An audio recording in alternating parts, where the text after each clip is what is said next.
ჩვენ პარასკევს 23 შევუპირისპირებთ მეორე თემს მათეს ახალებს 22 თემს მართალი 23-ს ეხლა 22 თემს შევუპირისპირებთ და შევადარებთ მეორე თემს ნაწილობრივ რა თქმა უნდა ასევე დღეს ჩვენ გვინდა ასეთივე პარალელი გავალოთ იმიტომ რომ ეს არის ძალიან მნიშვნელოვანი პარალელი ეს არ არის ისე ჩვენი სურვილი არა თვითონ არის კომპოზიცია ისე შედგენილი მათეს ახალებში ეს არის 23 თავი და მე-5 თავი ჩვენ ახლა მე-5 თავი როგორ გრანდიოზულია რა ხადაგება მთაზე და საოცრება ხადაგება მთაზე მე-5 თავი იწება და 23 თავი კომპოზიციურად ეხმიანებიან ერთმანეთს. მაგრამ ვიდრე ამაზე გადავიდოდეთ მე მინდა გითხრათ რამდენიმე სიტყვა როგორ ჩვენ ძალიან კარგად ვიცოდეთ ერთი რამ გუშინ წავიკითხე დოქტორის ერთ-ერთი გამოსვლა საზოგადოებაზე წერს. აი წიგნის ეზოტერული სიმბოლიზმი წერს და როგორი უნდა იყოს საზოგადოება წერს დოქტორი როგორი არ უნდა იყოს ამასაც წერს ეს ისეთი მნიშვნელოვანი არის რომ ჩვენ უნდა გავაშვეროთ ძალიან სასიხარულოა სწორედ ის რომ რადგან ლაპარაკობს ის დოქტორი ჩვენ განსაკუთრებით ხას ვუყავთ იმ ყველაზე მთავარს და თქვენთვის ეს ყველაზე მთავარი არის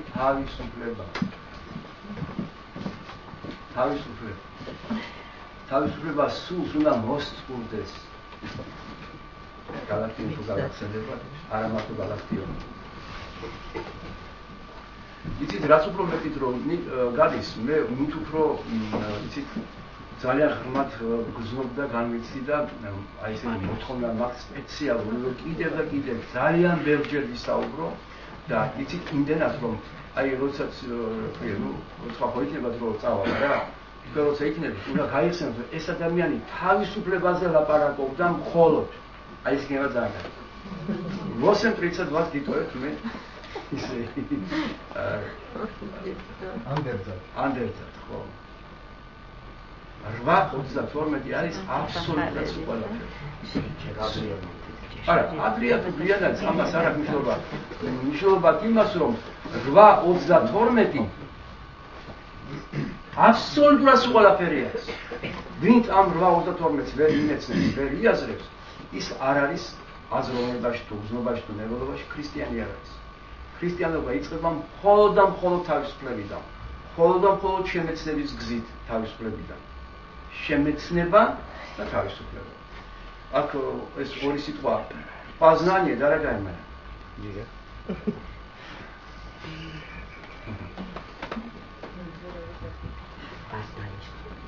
შემეცნება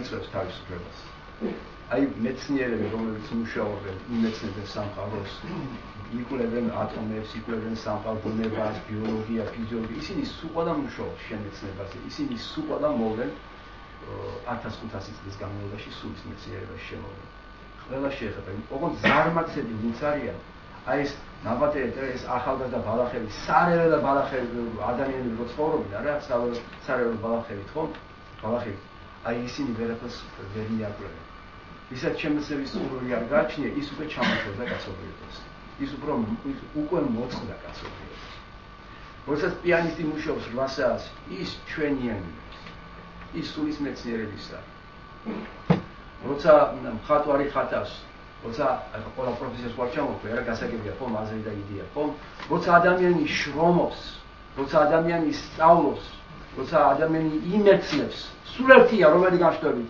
ადრე თუ გვიან ის აუცილებლად მოვა სულის მეცნიერებაში ამიტომ გადავხედოთ ძალიან ბევრი ადამიანი მოვა მეგობრებო ჩვენ ვართ პიონერები ჩვენზე გადადის დღეს ქრისტიანობის ჯვარი კი მაგრამ მხოლოდ ჩვენზე მეგობრებო მე რას ვთქვი ხას მხოლოდ ჩვენზე რას ვთქვი მხოლოდ იმ ადამიანებზე რომლებიც სულის მეცნიერებაში ანთროპოსოფიაში მოვიდნენ მთელი თავისი სინდისიერებით მთელი თავისი პატიოსნებით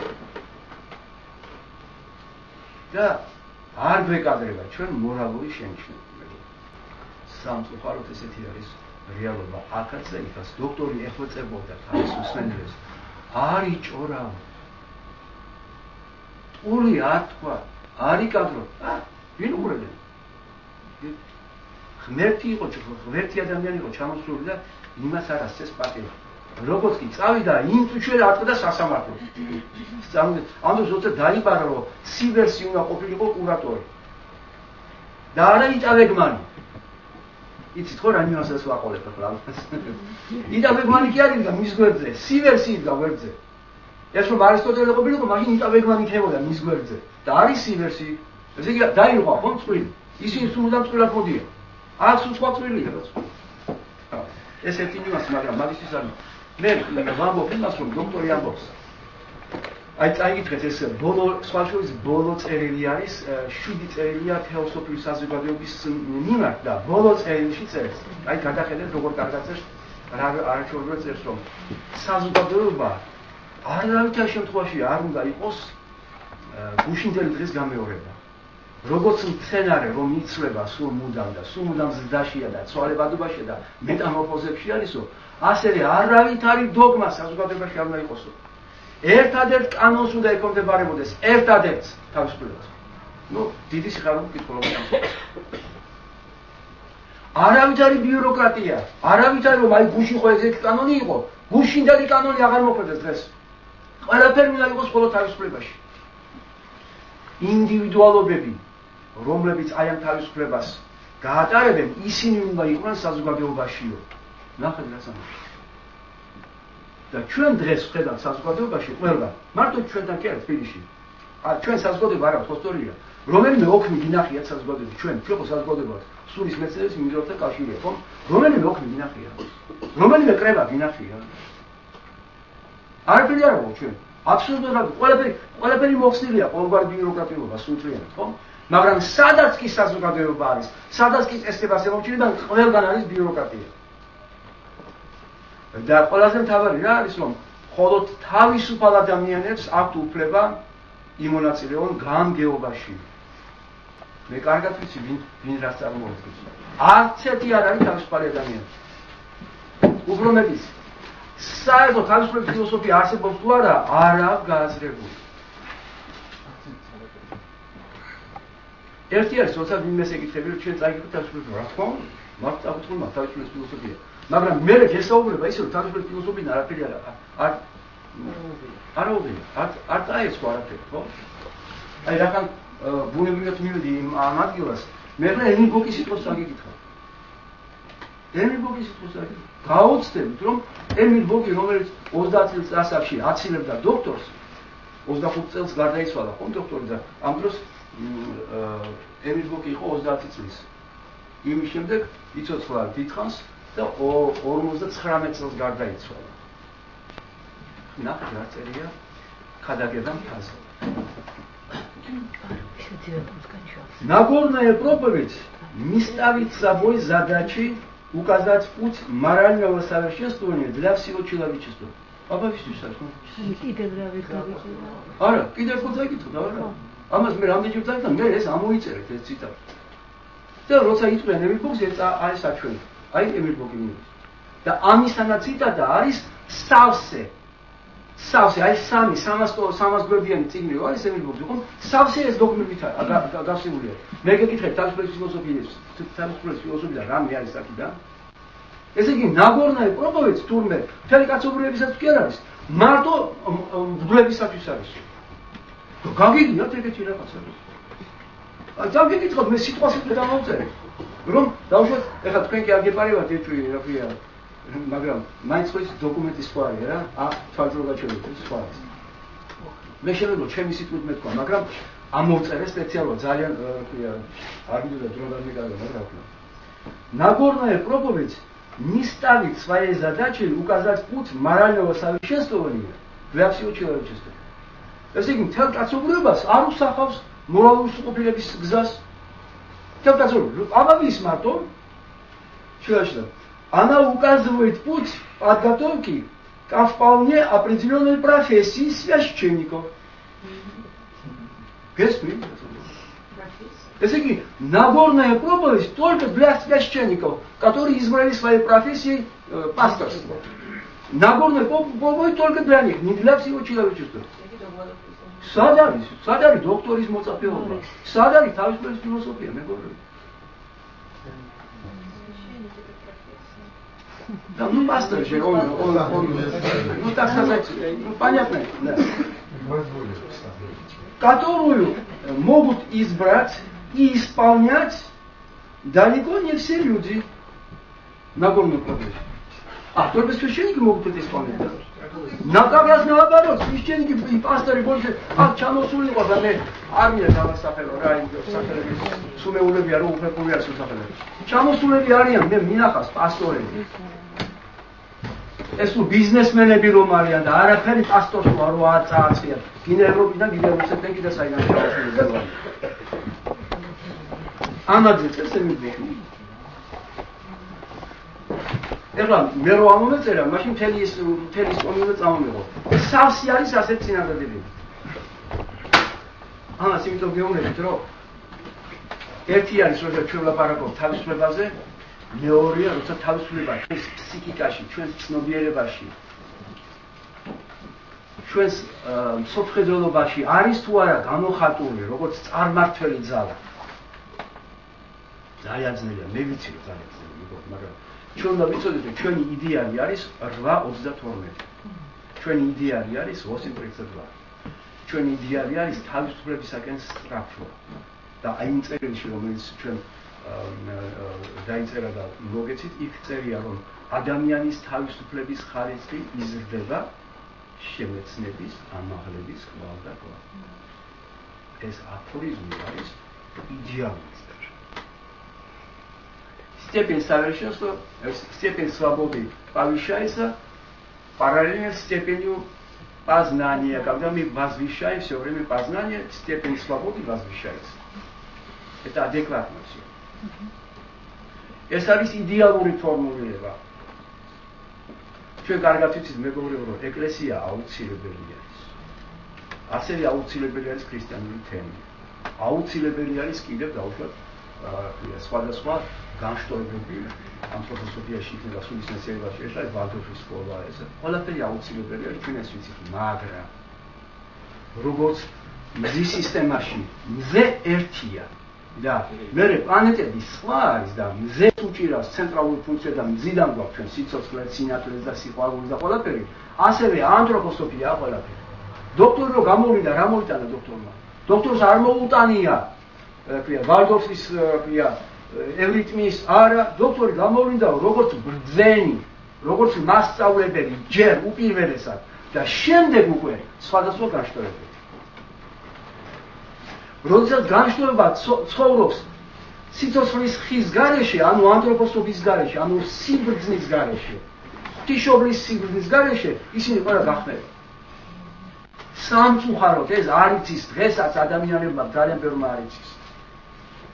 ჩვენ უნდა ვიცოდეთ, რომ სულის მეცნიერებაში რომ მოყოდი, რუდოლფ შტაინერის სიტყვა გაგიგია, სახელი რომ გაგიგია, ჩვენ უნდა ვიცოდეთ, რომ ეს ინდივიდუალობა გამოვლინდა სიბრძნისათვის. იმიტომ რომ სიბრძნე მიგიყვანს თავისუფლებამდე და თავისუფლება მიგიყვანს სიყვარულამდე.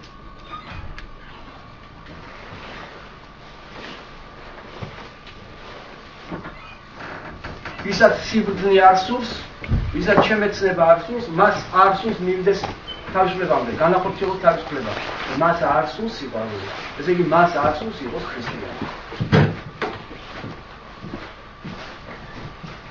საერთოდ არ უნდა მიმიღოთ, მეგობრებო, თქვენ კი არ მიიღეთ, მაგრამ მე მინდა ერთხელ მე ველაპარაკე ქრისტიანული თემის ერთ-ერთ წარმომადგენელს, საკმაოდ სოლიდურ წარმომადგენელს და უცხაიერო. ანთროპოსოფია გაარცა დოქტორმა. ქრისტიანული თემი არ დაუარსებია დოქტორს.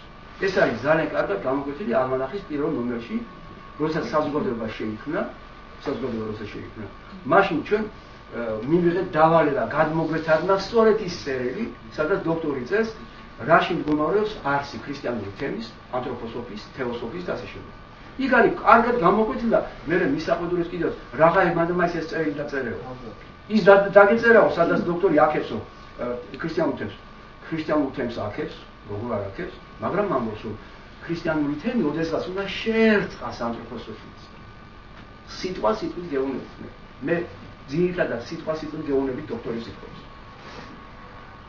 და ამდენად როცა მე ვთქვი რომ ქრისტიანული თემი ისე როგორც ეკლესია ეს არის უმცროსი დევი უფროსი ძმის ხატონათმობა რა ანთროპოსოფიის ეს არის ელემენტარული ეს წყენად მიიღეს ადამიანებმა სიმართლე არის ეს და თუ არ გინდა სიმართლე მაშინ იყავი შენ პოზიციაზე როგორც გინდა ვინც სიმართლე ვისაც სიმართლე აქვს ის სიმართლის წინააღმდეგ დგას ტონისამდე პროპორციონი ესე არის მეგობრებო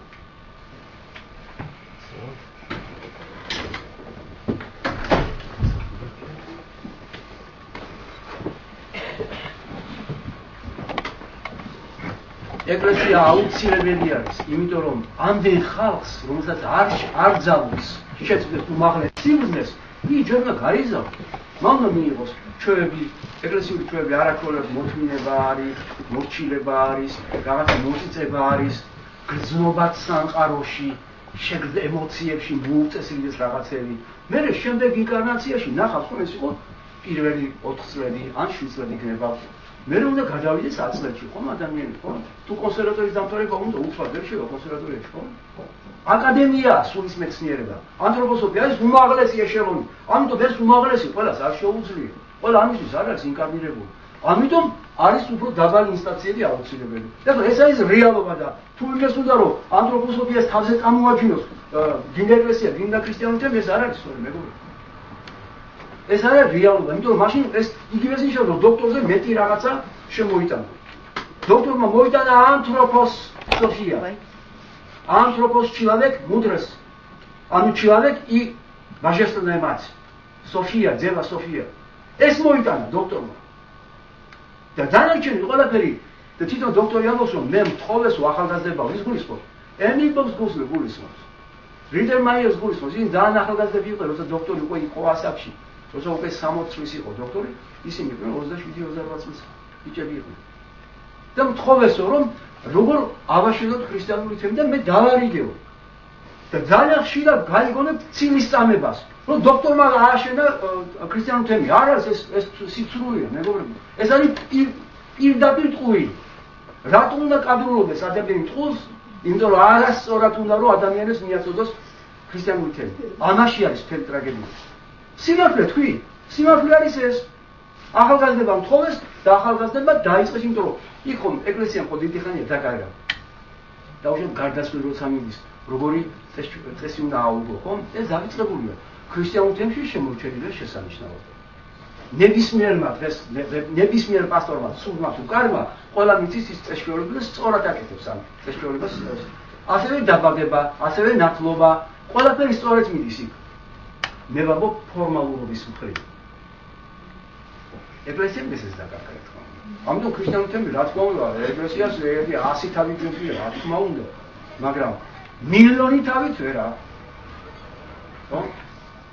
ანთროპოსოფია ყველაფერი შემოძებაზე რომ დოქტორი ამიტომ იწოდა, იმასაც კი ამბობდა რომ ვისაც რაღაც სამკურნალო რაღაცები მე მომმართავ. მე დოქტორი და ვეკიტავებ და მიმართეთ მასო. მე მოვედი როგორც მასწავლებელიო. ესე იგი რა სიბრძნე ხო ევრიტმიას მისი დაარსებულია. არა გამოიყოს ევრიტმია? ვარდოფის სკოლაც მისი დაარსებულია, ხო? თეორეტიკუმს მისი არის, ხო, დაარსებული, ხო? მაგრამ მისი უმთავრესი და ერთადერთი მისია იყო ანთროპოსოფიის შემოტანა. ამიტომ ანთროპოსოფია გადაარჩეს კაცობრიობას და არა სხვა რაიმე. სხვა ყველაფერი არის მოსამზადებელი ეტაპი. ეხლა უშუალოდ იმის შესახებ, რაც ყველაზე თავარი არის ამ მხრივ. რა განსხვავება არის ეკლესიას და ქრისტიანულ თემსა და ანთროპოსოფიას შორის? რა განსხვავება უნდა იყოს? თორე ანთროპოსოფიურ საზოგადოებაში მე ფაქტებს ვამბობ. ყველა აი დედამიწაზე როგორც არის, ახლა ინგლისშიც არის, ხო, გერმანიაში არის, საფრანგეთშიც არის და ყველგან არის, ხო? ყველაფერი როგორც ქრისტიანული თემი, ისე ანთროპოსოფია. მაგრამ როგორი უნდა იყოს, როგორი ცნობიერება უნდა იყოს ანთროპოსოფიაში? რით განსხვავდება ანთროპოსოფიური აზროვნება, ანთროპოსოფიური საზოგადოება დანარჩენი სხვა საზოგადოებებისაგან? ერთი სიტყვა. მაგრამ ამ ერთ სიტყვას განმარტება უნდა და ეს რამდენიმე სიტყვით მე მინდა ვთქვა. რას ნიშნავს თავისუფლება? აი მაგალითად ემილ ბოკი ჩვენთვის მე და საპატიცემლო მე და ძალიან მადლიერები ვართ, იმიტომ რომ ამ ადამიანმა ფაქტობრივად ჩვენ გადაგვარჩინა მოხდა ჩვენ სახარება. კარგად არის ნათარგმნი თუ აკლია რაღაც ამას არ აქვს, იმიტომ რომ უმთავრესი პრინციპები რაც დაკარგული იყო სახარებაში, მან აღადგინა და მან გვაჩუქა სახარება მეგობრებო. ნამდვილად დიდი სიმაღლე არის ეს, რა თქმა უნდა. მაგრამ ეს არ ნიშნავს იმას, რომ თვალ დავუხუჭოთ იმაზე, რაც არ არის სწორი. რაც არ არის სწორი, უნდა ვთქვათ, რომ ეს არ არის სწორი. თქვენ მე უნდა მითხრათ, როცა ნახავთ, რომ რაღაც არ არის სწორი, თქვენ უნდა მითხრათ, რომ ლექცია კი კარგი იყო, მაგრამ ამაში არ ხარ ვთქვა. აი სწორედ ეს არის, რომ კერპი არ უნდა იყოს, არ არის. რომ თქვენ როგორ ფიქრობთ, მე არ ვცდები? არ მაქვს შეცდომები მე? რამდენის გრება იმდენი შეცდომები მაქვს? მე ამიტომ ეს ლექცია არ ვარგა? თუ არ ვარგა? არ მოვა ადამიანი მოსასმენად, ხო? ხედავთ მე როგორი კრიტიკული ვარ ჩემს მიმართ. ვინმე დადგება და იტყვის. მაგრამ მე იცით რატომ ავარ თამამი? მე იმდენი კარგი რამ დავწოდე, რომ ამას რო ვიტყვი, ეს ვერ გადაწოდის იმას, რაც უკვე არის. იმ 900 ლექციაში რაც გამოვლინდა, ეს არის მელოჩიც არ არის. ეს არაფერი აღარ არის. იმიტომ რომ გოეთედან რა არის მთავარი, რომ გოეთე გოგოლს უყურდა, ეს არის მთავარი გოეთეში. თუ ფაუსტი რო დატოვა და ვილგემაისტერი რო დატოვა და მისი არაჩვეულ პოეზია რო დატოვა, რომელია გოეთეში თავარი? აიღეთ შენინგი, აიღეთ ნებისმიერი დიდი ადამიანი, რაც მან დატოვა, როგორ გონიათ რუსთაველს არ აქვს ხარვეზები?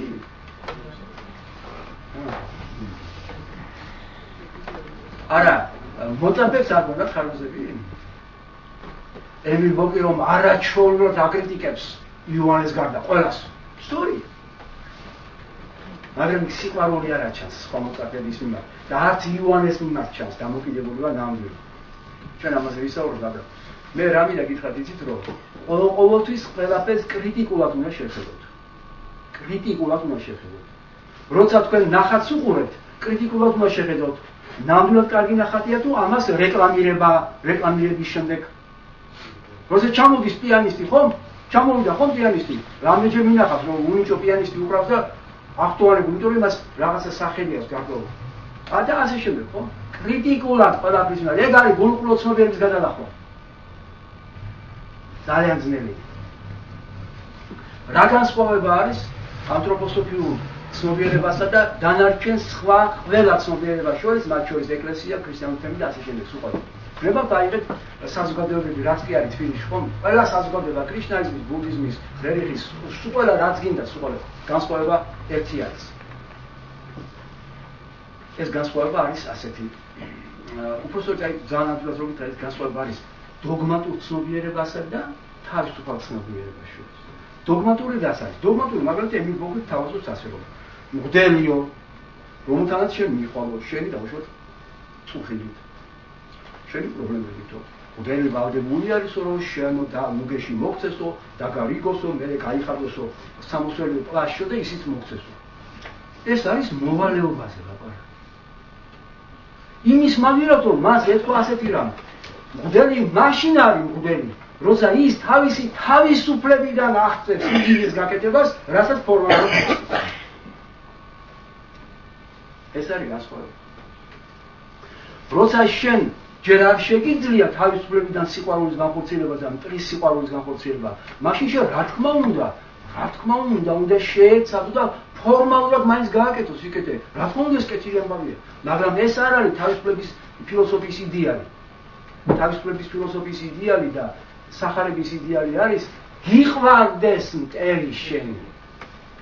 და არა, ისე მოიქცე, როგორც გეუბნება სახარება, როცა შენ ისე იქცევი, ეს არ არის შენი ნაბიჯი. ეს არ გეთვლება შენ სულ სამყაროში არაფრად. რა თქმა უნდა, იმასთან შედარებით, რომ კაც კლავს, ახლა იმასთან შედარებით კი, მაგრამ როდის არის მიღებული შენი საქციელი, როცა შენ შენი საკუთარი თავიდან, შენი საკუთარი განზომილებებიდან. აი, მე ერთ მაგალითს მოგიყვანთ, მეგობრებო. ოღონდ არ დავასახელებ სახელს. ერთმა ძალიან ახლობლებმა მეგობრებმა თქვა, რომ აი სახელმწიფო კანონები ერთი არის, რომ მე ჩემი კანონები მაქვს. მე სახელმწიფო კანონებს არ ვექვემდებარებია. გაგახსენებათ ხო რაც მე? აი ეს არის სწორედ ყველას. სახელმწიფო კანონმა კი არ უნდა იმოქმედოს შენზე, შენ უნდა იყო თავისუფალი და შენ უნდა განსაზღვრო კანონები. ეს ეხება გადასახადს, იმას, ყველაფერს ეხება. ბანდიტური კანონები, შენთვის კანონი არ უნდა იყოს, მეგობრებო. შენ უნდა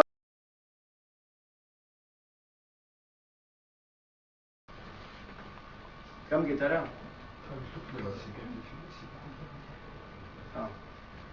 ამიტომ რას გვთავაზობს ემილ ბოკის ცნობიერება? გვთავაზობს ასე რომ მოდელი უნდა იყოს პატიოსანი, უნდა დაარიგოს, უნდა ყველაფერი გააკეთოს, წესრიგება ყველაფერი. სწორია, მაგრამ რა არის სწორია?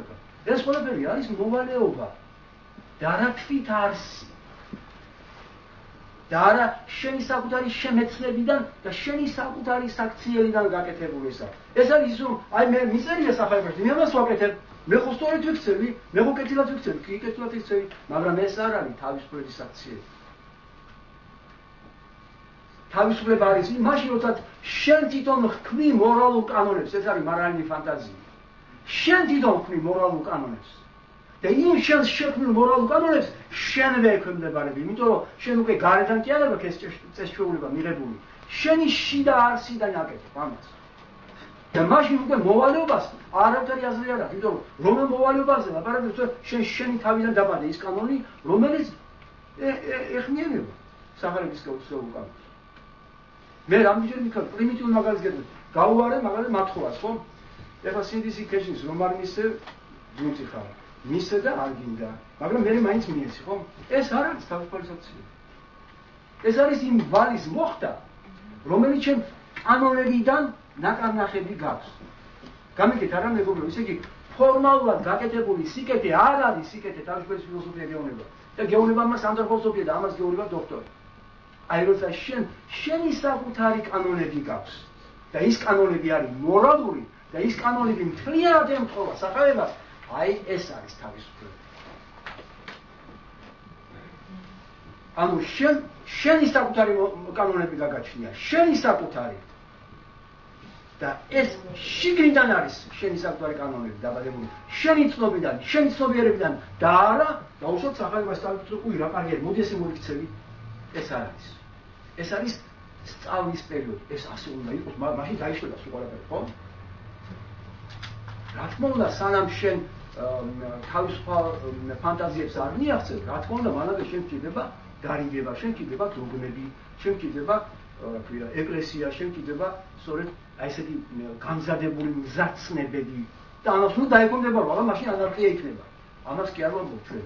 ჩვენ ვამბობ შეფასებას, როდის არის ჭეშმარიტად ადამიანი მორალური, ხოლოდ მაშინ, როცა ის თავისუფალია. როცა თავისუფალია. და მაშინ შენი საკუთარი მორალური კანონები აუცილებლად დაემთხვევა სახალხისეულ კანონებს. არ შეიძლება თავისუფალი ადამიანი იყოს და მან ბოროტის რახვები განახორციელოს. ბოროტის რახვები ნიშნავს, რომ არ ახარ თავისუფალი. ჩვენ ამაზე ვწერთ იმ წერილში და ძალიან გამოკვეთილი არის აზრი ეს. ამიტომ მეგობრებო, თქვენ არ იფიქროთ, რომ მე ამას კიდე ვიმეორებ, არა, ეს ძალიან მაგარი პრობლემა არის. ეს ხანდახან უნდა შეგახსენოთ, იმიტომ რომ აი დრო გადის და ადამიანს მაინც არ იცნება რა არის თავისუფლება.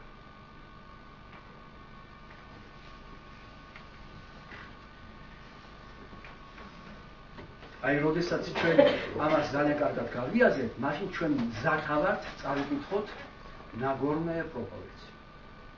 ქადაგება მთაზე აი ასეთი ცნობიერებიდან, ასეთი შეხედულებებიდან უკვე ადვილად იკითხება და სწორად იკითხება, მეგობრებო.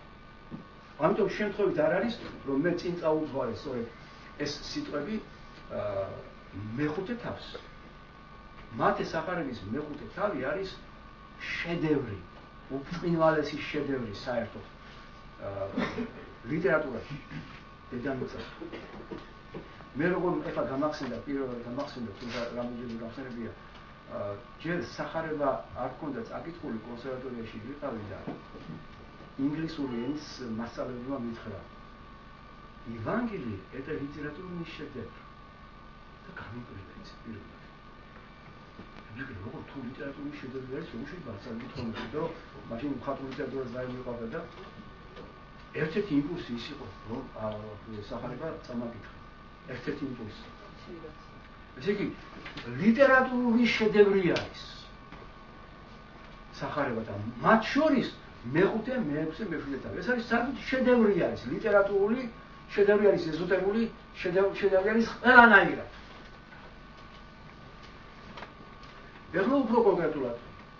ახლა ეს სიტყვები შეიძლება შევუკოს, მაგრამ კონკრეტულად არის თავი რა. აი სტარტ ჩანს რომ წინვალე შედევრი არის.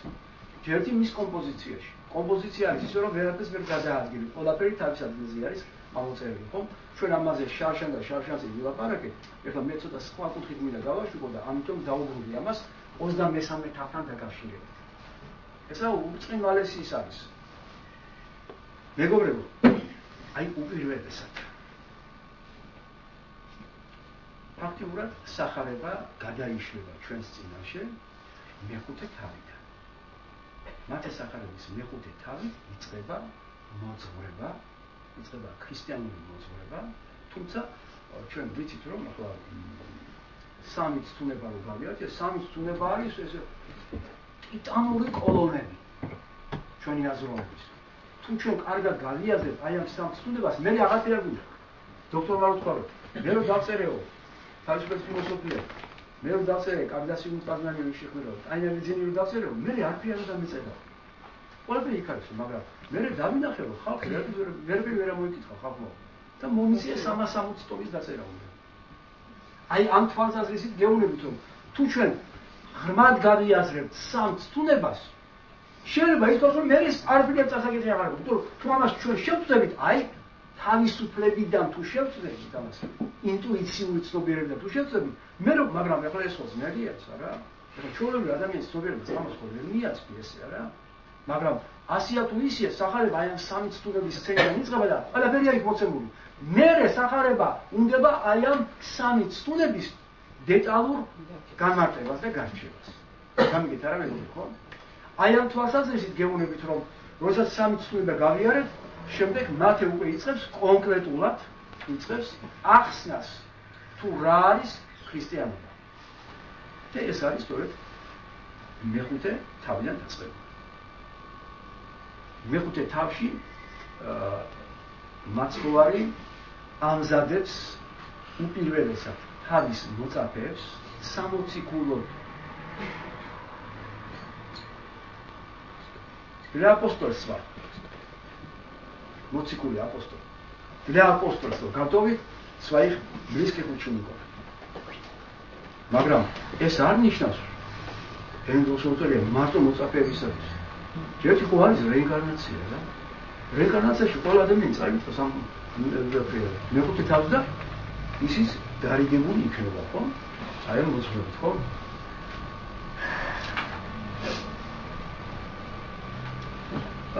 რას გეუბნებით იცით რომ მეხუთე თავი იწყება 9 ნეტარებით. 9 ნეტარება მე კი ერთხელ გითხარით, მაგრამ ეხლა მინდა გითხრათ რომ აი რატომ მანდა მაინც 9 ნეტარებით იწყება? უფრო სწორედ რატომ იწყება სიტყვა ნეტარება?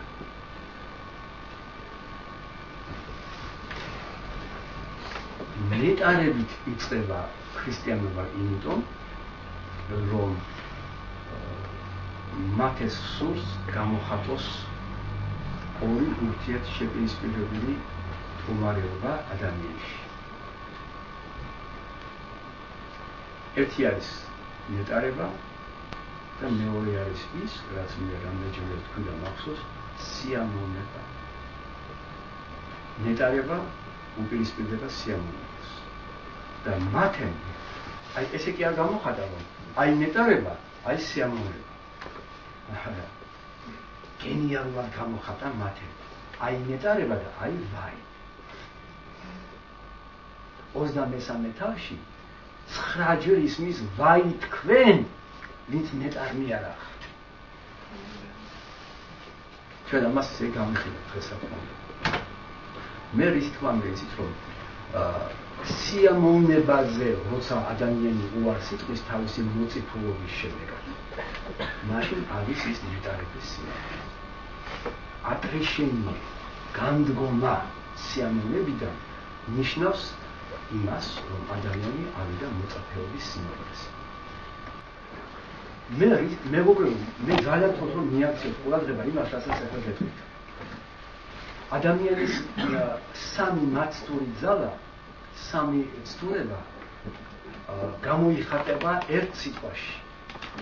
მიწიერ სიამოვნებაში. მიწიერი სიამოვნება რომ ადამიანს აცდურებს, მიწიერი სიამოვნება რომ ადამიანს უბავს და მიიღავს ადამიანი უცხოებისათვის. ამიტომ მისი შემაპირისპირებელი ძალა არის ნეტარება. და საოცარი არის რომ მათე ის ემილ ბოკის ძალიან დიდი დამსახურებაა მეგობრებო რომ ისე კარგად გამოხატა პირველი ნეტარება და ჩვენ ეს სიტყვები არ ვიცოდით. ჩვენ ცოტა ასე ვაჟანი ნიშე დუხამ იბა იხეს სარსო უნივერსიტეტი რა კარგი არის არაფერი არ ჩანს ამ სიტყვაში. აბა ნახეთ ახლა ემილ ბოკი როგორ ლაპარაკობს ამ როგორ ალაგებს ამ პირველ წინააღმდეგობას სადაც ყველაფერი ჩანს. აი მთელი თავისუფლების ფილოსოფია ჩანს აი ამ პირველ სტროფში. პირველ ნეტარებაში მეგობრებო. ესე იგი მე მინდა გითხრათ რომ სახარება იმიტომ იწყება ნეტარებით რომ ნეტარება პირდაპირ პოლარულად უპირისპირდება სიამოვნებას. Удовольствие и блаженство. თუ ადამიანის ცნობიერება მიხდება რომ удовольствие არის ის მაცდური რომელსაც უცხოში მიყავს კაცობრიობა, მაშინ через отрешение, через განდგომიდან ის უკვე იწყებს ნეტარებისაკენ სვლას. ამიტომ რა გადაარჩენს კაცობრიობას? ნეტარება და არა სიამოვნება. და ადამიანი თავისი მიწიერი ცნობიერებით, გულუბრყვილო ცნობიერების უპირველესი თვისება არის სიამოვნება. სიამოვნების გულისათვის აღვობენ სიმდიდრეს, სიამოვნების გულისათვის არის ქალკაცის ურთიერთობა. სიამოვნება ყველაფრის სათავე. ესე იგი ჩვენ ფილოსოფიურად გადავწყვიტოთ, ეს არის გულუბრყვილო ცნობიერება. Да, понятно, да? Если мы философски разрешаем этот вопрос, то это есть наивное сознание, наивная реальность. Но если мы это берем в моральном аспекте, это есть сиамოვნება. ესე იგი ჩვენ თუ ვიტყვით სიამოვნებას, იგივე არის რომ ვთქვათ გულუბრყვილო ცნობიერება, იგივე არის რომ ვთქვათ სამი ცნობა. ეს მეტამორფოზირებულ მდგომარეობაში არის ერთი და იგივე მდგომარეობა დამოკიდებულება ადამიანისა სამყაროსადმი. როცა ჩვენ მიწიერი ცნობიერებით ცხოვრობ, შენ ცხოვრობ სიამოვნების პრინციპით. და ამას ვერ უსწრებ ადამიანი. ეს არის მიწფერის ძალიან ყველაზე ძლიერი საფუარი. თავი და თავი ყველაფრისა სიამოვნება, როცა სიამოვნების ფესვებს ამოაგდებს ადამიანი, ოღონდ როგორ ამოაგდებს? მხოლოდ შემეცნებით, არა? ვოსცენტრიცადია. ამიტომ რომ 8-32 არის ყველაფრის ხსნა. აი მაგალითად არ ვიყოთ ბრიხტერი, ხო, სატოსლავ ბრიხტერი. უკრავს 8 საათს, უკრავს 12 საათს, მისი გემოვნება, გრძნობები იხვეწება, სულთავდება, ის ნელა შორდება იმას, რასაც ეძახის სიამოვნებას და თანდათან უახლოვდება ძალიან დიდი შრომის შედეგად, დიდი შემეცნების შედეგად მოხდება. მე ძალიან ბევრჯერ მithქვას, სატოსლავ ბრიხტერმა ყველაფერი იცოდა ზეპირად, არა მარტო ფორტეპიანოში. ყველა სიმფონიების ზეპირად იცოდა. ბეთჰოვენის კვარტეტები იცოდა ყველა ზეპირად. იმიტომ რომ აბსოლუტური მეხსიერება ჰქონდა. ხო ის აბსოლუტური სმენა. ხო? აბსოლუტური სმენა კარგად იცოდა. აბსოლუტური მეხსიერება ჰქონდა. თვალს რო დახედა და ყველაფერი აი ფურცელს რო დახედა და ეს იცოდა უკვე ზეპირად. და რატო გეუბნებით რომ ასეთი უზარმაზარი შრომის შედეგად ის უკვე თანდათან შორდება მიწიერ სიამოვნებას და მისი გემოვნება თანდათან მაღლდება. აი ეს არის განვითარების გზა და ეს არის ხსნის გზა. არა? ამიტომ ჩვენ ძალიან კარგად უნდა ვიცოდეთ სულის მეცნიერებაში. მე ყველანაირად ვცდილობ რომ ჩვენ სულის მეცნიერებაში ძალიან ძლიერი ორიენტაცია გქონდეს. ეს არის ნეტარება თუ სიამოვნება. აბა ნახეთ, თქვენ ყოველდღიურ ცხოვრებაში ნახეთ, რამდენს აკეთებთ სიამოვნებისათვის და რამდენს აკეთებთ ნეტარებისათვის. მიზერიც არ არის. როცა ჩვენ ვკითხულობთ სულის მეცნიერებს, მაშინ რა თქმა უნდა ჩვენ აკეთებთ. მაგრამ დარჩენის კენჭები სულ სხვა чужой огород бросаем эти камни. Кейсის ეგ არის სწორედ არა?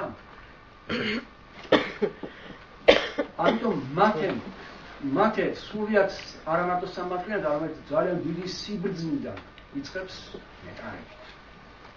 რა მოიყვანს ადამიანს? ადამიანის მიწიერი ცნობიერება და 9 ნეტარება ისი არის გაშორებული შუაში არის უბსკური პროპოსი. აქეთ არის მისი მიწიერი ცნობიერება და ამ უბსკურის გადაღმა არის ცხრანეტარების იდეალები. როგორ გინდა გადახვიდე? ვოსცენტრიცად 8:32 გადაგიყვანს. სხვა გზა არ არსებობს, სხვა ხიდი არ არსებობს.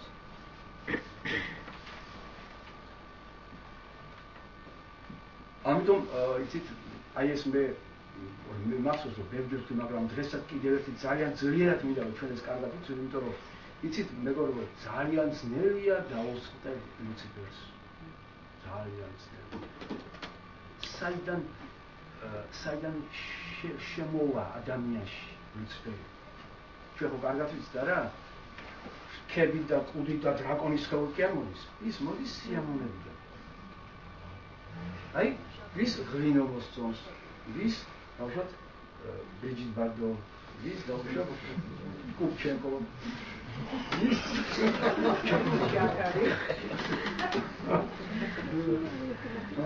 ნუ მაბრალი ესეთი ადამიანი.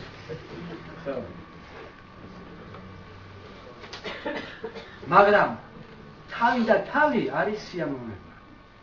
თუ შენი ცნობიერება ისე მოძლიერდა და ისე მომწიფდა, რომ შენ სიამოვნებაზე უარს ამბობ, მიწიერ სიამოვნებაზე უარს ამბობ.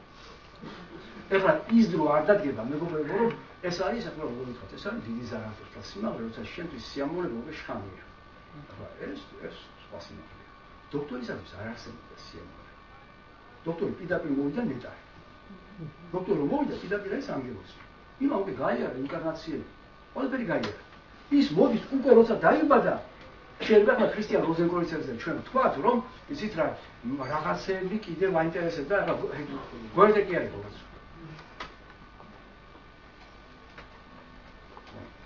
ანა ალექსანდრე მაკედონელი. ხალხს თავსაჭირდა რა. თქვენ როგორ ფიქრობთ, ახლა მომიტანს რა მე უბრუნდები, იცით? თქვენ ხო იცით მერლინი ვინ არის შემდეგ ცხოვრებაში? რიხარდ ვაგნერი. ვისაც მუსიკა კარგად ესმის და ვინც მუსიკალური აღქმის სიღრმეებში გაფიცნობიერებულია, მან ძალიან კარგად იცის, რომ ვაგნერის მუსიკა ძირითადად არის წარმართული მუსიკა და ძალიან ბევრია მასში წარმართული, ძალიან ბევრი. გარდა ლოენგრინსა, იაზიჩესკაია. ვაგნერის მუსიკაში არის ძალიან ბევრი მერლინიდან. აი, ჯადოსნური მუსიკა რო არის, ხო? ეს ჯადოსნური ფსიქოლოგია რაზე მეტყველებს მეგობრებო? მერლინი როდის ცხოვრობდა და როდის ცხოვრობდა ვაგნერი? რამდენმა ათასწლეულმა გაიარა და მერლინი ვერ გადაახტა წარმართობას. მე რას ვამბობ, რომ თვისება რომელიც გააქვს, იმას ესე ადვილად ვერ ჩამოიშორე. უამრავი ინკარნაციები გინდა რომ აქედან მოწყდე და მაგალითი არის რომ ვაგნერი, რომელიც აგერ ქრისტიანულ სამყაროში არის, კაცო.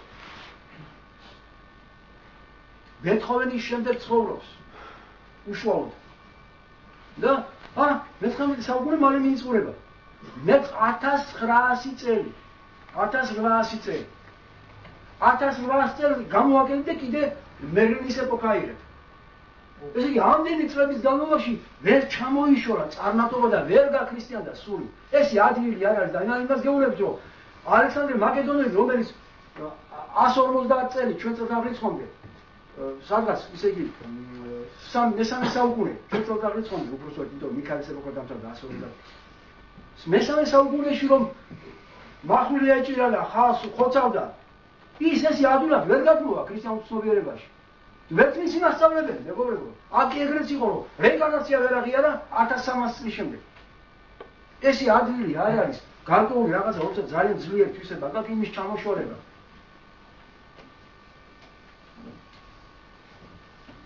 ამიტომაც ვაგნერზე ბრწყინვალე მაგალითია, რომ მისი ეს წარმართული მუსიკა რო არის ეს პალეტ ვალკირი და აეროგი ტრისტან და იზოლდას მუსიკა მთლიანად არის დოქრისტიანსკი მიერ. აღწერილი. არაქრისტიანული მუსიკა და თემატიკაც არაქრისტიანულია. შემთხვევით არ არის. რომ სულ წარმართულ ღმერთებზე დაწერა რა მუსიკა. აი ლოენგრინზე როცა წერს მუსიკას, უკვე როგორც კომპოზიტორი ნიჩელი შედის აი ამ აურაში და უკვე წერს წმინდად ქრისტიანულ მუსიკას. წმინდად ქრისტიანი, რაც არ აქვს დარჩენ კომპოზიტორებს. ხო, ერთ ვერ მივადექი ამ მეხუთე ნეტარებას. მეხუთე თავს. ეს არის მეხუთე თავი. ანუ ხუთიანი. ანუ თავისუფლების პრინციპი. ძალიან მნიშვნელოვანია, რომ მეხუთე თავიდან იწყება ის, რამაც უნდა გვაუწყოს თავისუფლებას. რამაც უნდა გვაუწყოს ქვაკუთხედზე, შტაინი. ქვაკუთხედზე. ეხლა გეტყვით რა მინდა უპირველესად გამოვიკვეთო. Блаженные просящие подаяния духа. Блаженные просящие подаяния духа. Самих себе найдут они царство небесное. Это самих в себе. Самих в себе. А это сами. Товар. Каждый принципе. Олазин того товарища. შენ საკუთარ თავში როცა ზეციურ სამყაროს აღმოაჩენ, შენ თვითონ ახარ კანონი. ამ ზეციურ სამყაროს კანონი შენ თვითონ ახარ მისი შემოქმედი. ჩვენ წერილში რო არის თანაშემოქმედი რო არის, გამოყოფილი დამარცხულად წერ იმას. თანაშემოქმედზე მიაქციოთ ყურადღება. თავარი არის რომ საუჩასტური საკმარეთ.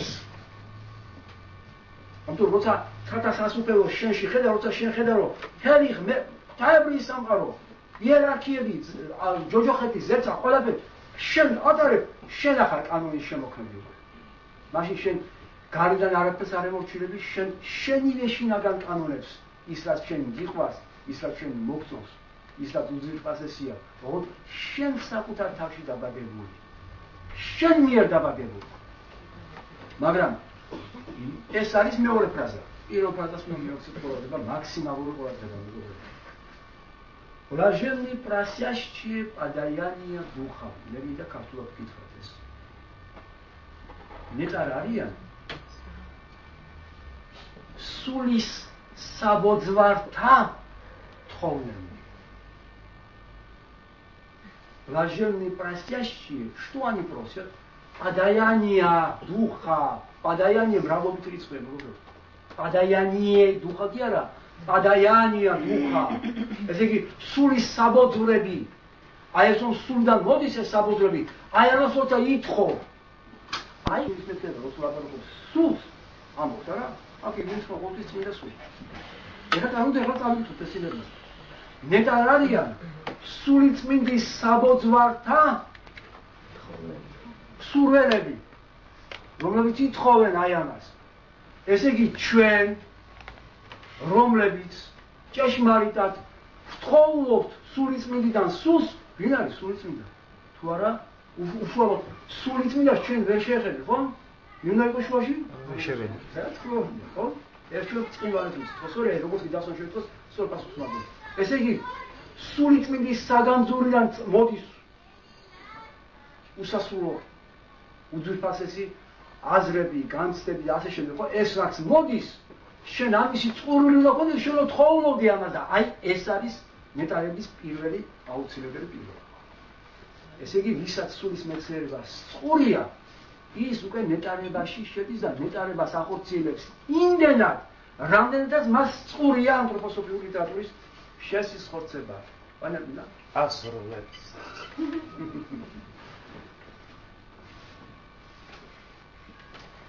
ამიტომ მეგობრებო, ვინ არის ნეტარი ადამიანი?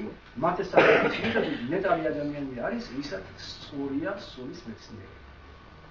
ვინც თელი თავისი გულით მიისწრაფის ანთროპოსოფიისაკენ, სულის მეცნიერებისაკენ, მე-20 საუკუნეში წმინდა სულის საბოძვარისაკენ.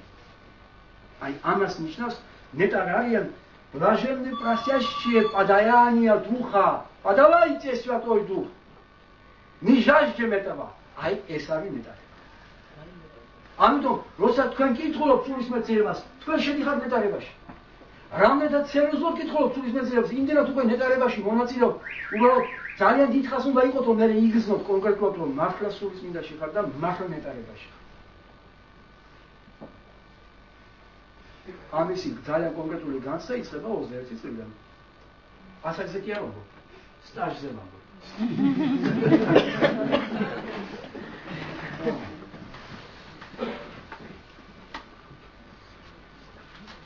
როდესაც თქვენ აი მე უბრალოდ მაგალითს გეტყვით მეგობრებო.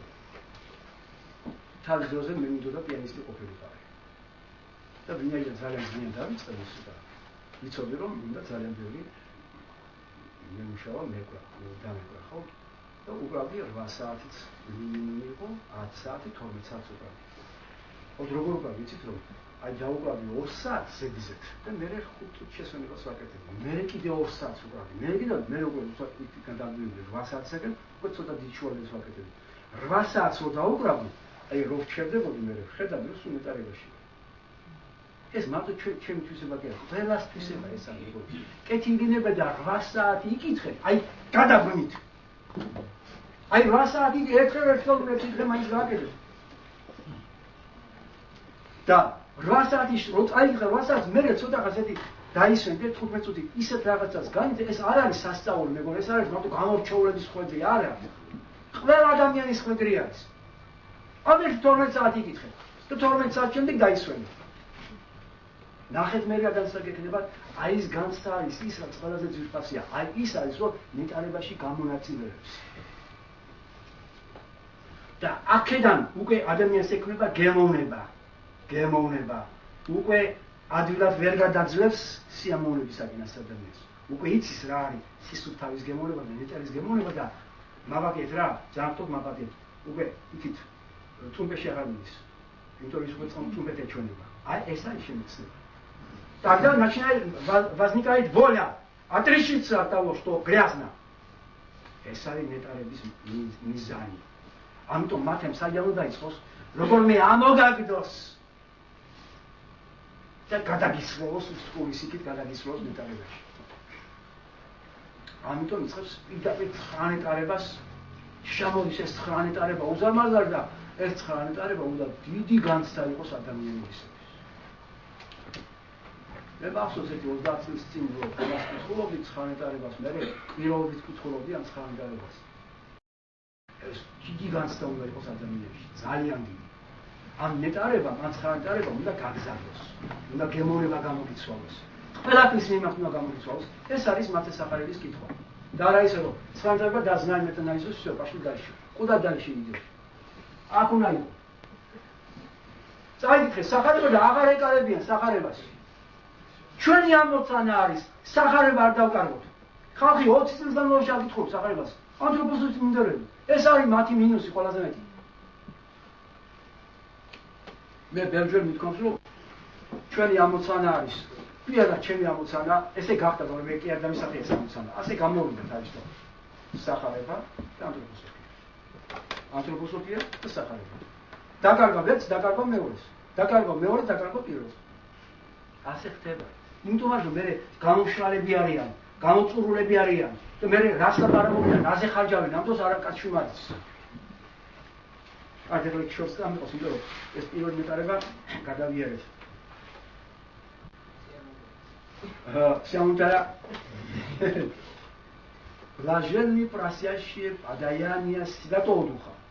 აი ესეთი ესე უნდა წავიდეთ ჩვენ. ეხლა უკვე თავისთავად იკითხება რომ Подаяние Святого Духа происходит от утешителя. Აბა მეორე წარიწოდება მეორე ნეტარება.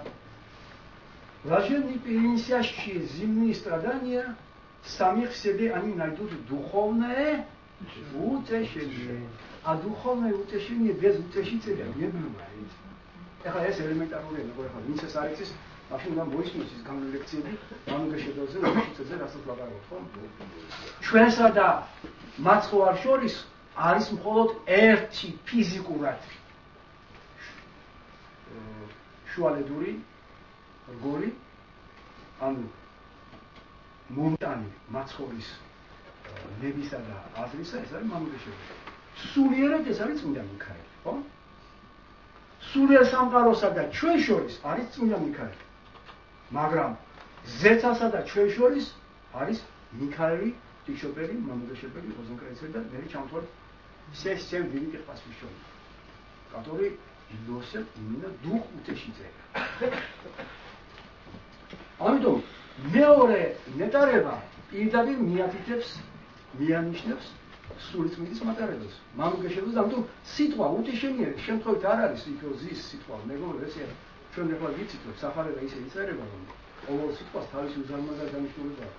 ეს შენ უნდა მივხვდე რომ მეორე სიტყვას რო გაძლევს სულიწმიდის შემდეგ რო გაძლევს მეორე სიტყვას უტეშიტელია, ნადიოშტი სიბე სამაო უჭეშენიე то უნდა იცოდე აბა გაიხსენეთ ახლა იოანეს სახარების მე-14 თავი და მე-16 თავი дух истинного познания которого люди не могут познать но вы познаете это потому что в вас пребывает Святой Дух и утешитель в вас пребывает ай щедро чеклесовит сами в себе найти утешение без утешителя Иоанн говорит без утешителя это не происходит ამიტომ ჩვენ აქ ვაერთიანებთ აი ამ კომპოზიციას.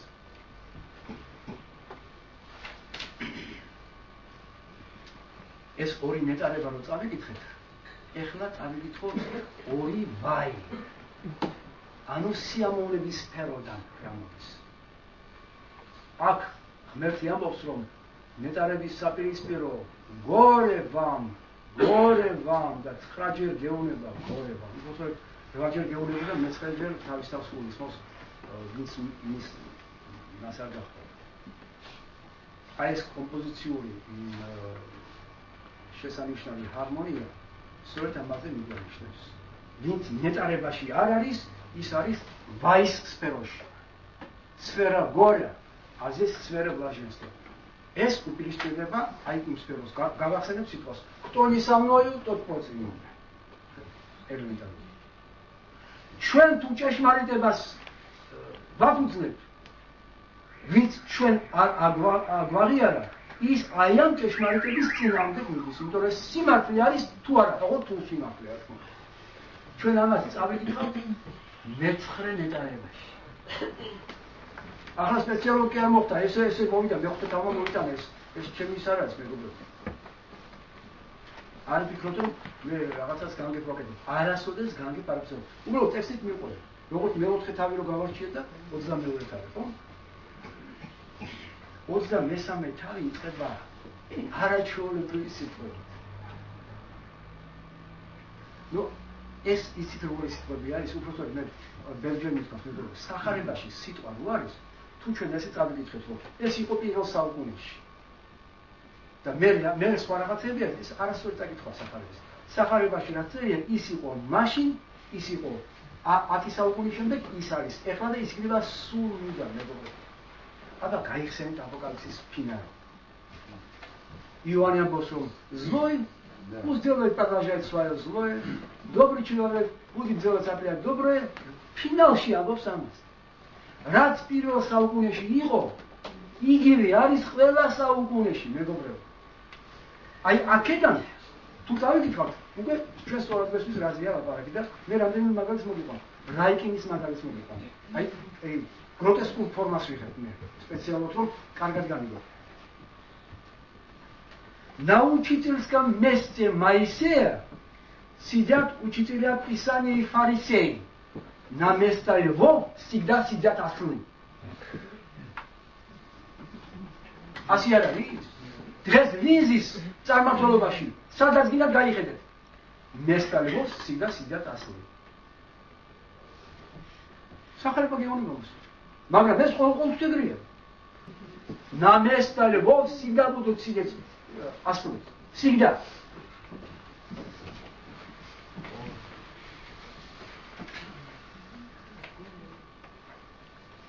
ღმერთი იყო დედამიწაზე და მიუსაფარი იყო. Сын человеческий не имеет где преклонить голову. ეხლა 23 თავი ეს არის გრანდიოზული კრიტიკა სწორედ ეგრე მოგეოვაქებს იმათვის. მუდელსახურების გრანდიოზული კრიტიკა 23 თავი.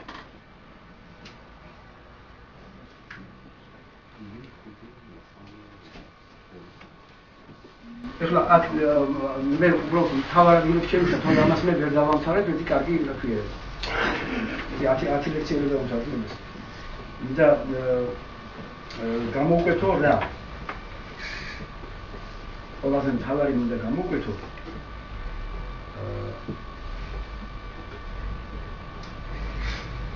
მე-9 სტროფში რო არის ნიკოლო ნაზიმლი ნაზიაიცი. მამას ნურანის ნურავდა ბატუშკას ისე უყურებს მამაოს ისე უყურებს რატომ არ გქონს სახარების სიტყვას ეს თქვენ ძალიან კარგად იცით, ამიტომ მე არ გავშვებთ იმას. შემდეგ არის кто возвещает себя тот, кто унижает себя тот возвысится და აი ეხლა იწყება პირველი გორე. იქ როგორ აქვს? Блаженные просящие подаяние Святого Духа, сами в себе найдут они Царство Небесное.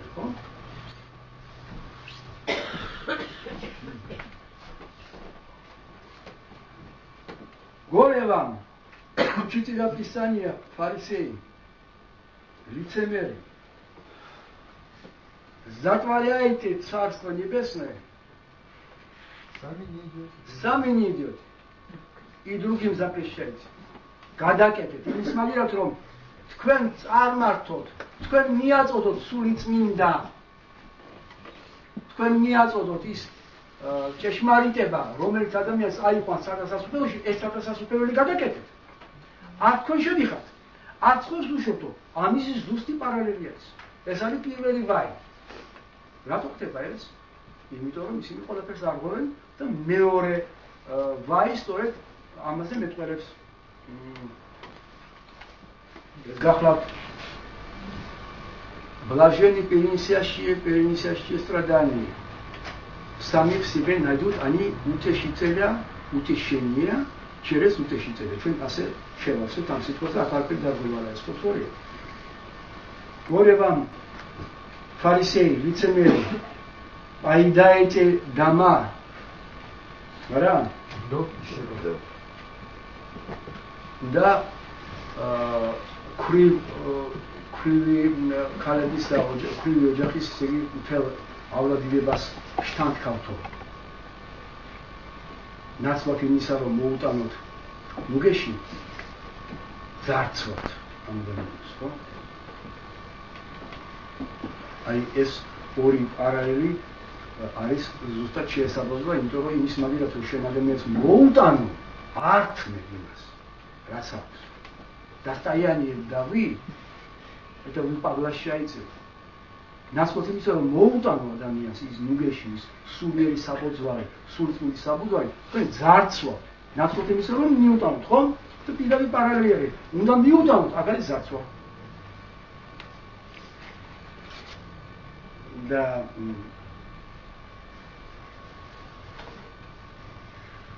აი ამ 19 წლების პარალელების მიხედვით ჩვენ შეგვიძლია განსაზღვროთ სწორედ ეს საოცარი კომპოზიცია და ვიდრე გადავიდოდეს შემდეგზე მე მინდა გითხრათ რომ თვითონ მეხუთე თავში რომელიც მოცემული არის აი პირველი მოძღვრება ქრისტიანული რომლითაც უნდა აშენდეს ქრისტიანობის ხელთუქმელი ტაძარი.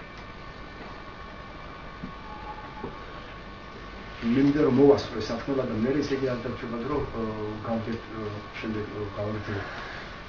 იცით თვითონ მათეს დანიშნულება ამ შემთხვევაში გამოიხატება იმაში რომ მიზანია უბრალოდ მათეს ის რომ კარგად გამოავლინოს რაში მდგომარეობს ხელთუქმელი ტაძრის აშენება და უპირველესად როგორი უნდა იყოს მოწაფე 12,70 თუ 1000 უმთავრესი არის ის რომ ყველა მოწაფე უნდა გახდეს უდეთ უნდა გადაიქცეს სკალა ანუ მოწაფეო ქრისტიანი მოწაფეების დანიშნულება არის გახდნენ ქვაკუთხედი კრაიოგორნიკანი გახდეს ქვაკუთხედი ტაძრის შენობისა ესე იგი მოწაფემ